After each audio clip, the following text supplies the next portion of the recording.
कोमल सकाळी आता झाडून काढायला लागली. त्याच्यामध्ये ते रेस्क्यू आलेलं मांजरीचे पिल्लू मस्तपैकी कोमलसोबत खेळायला लागले. आपल्यासोबत हे रेस्क्यू आलेले हे नवीन पोपट आणि ती मांजर. आता एवढं जनावर म्हणले की घाण होतेच, पण कोमल घाण तर काय मानत नाही. आता हेच पक्ष्यांसाठी टाकलेले केळं टरबूज बाहेर पडलेला असते. रोज घाण होती, पण ह्यांचा आनंद बघून काय वाटत नाही. आता एवढे प्राणी आनंदाने खेळत येतं, पक्षी जीव लावतात, कोमलला आई समजून कोमलच्या अवतीभोवती फिरतात. भारी वाटतंय.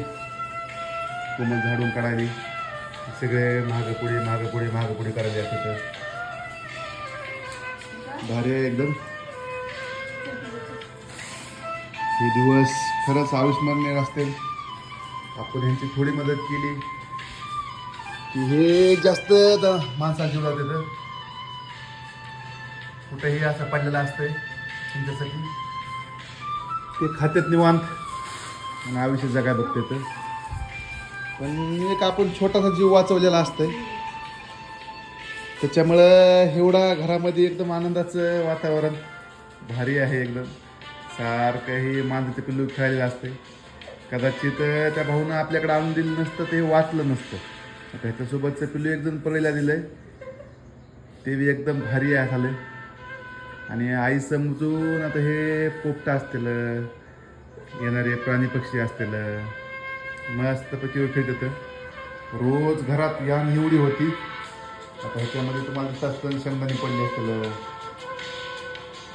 टरबूज असतील. आता हे रोजचं पडतंय, मला रोज खायला टाकावं लागतंय. हे खाल्लं इकडंच घाण बिकडतात आणि इकडंच खातात. पण चला, समाधानाचं काम आहे. आपण जे करतोय ते कोणात तरी जीव वाचवण्यासाठी आहे.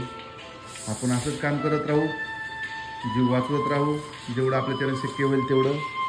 भलेही याच्यासाठी आपल्याला थोडंसं मेहनत जास्त लागेल, काही हरकत नाही, पण घर हे आनंदाचं कायम राहतंय.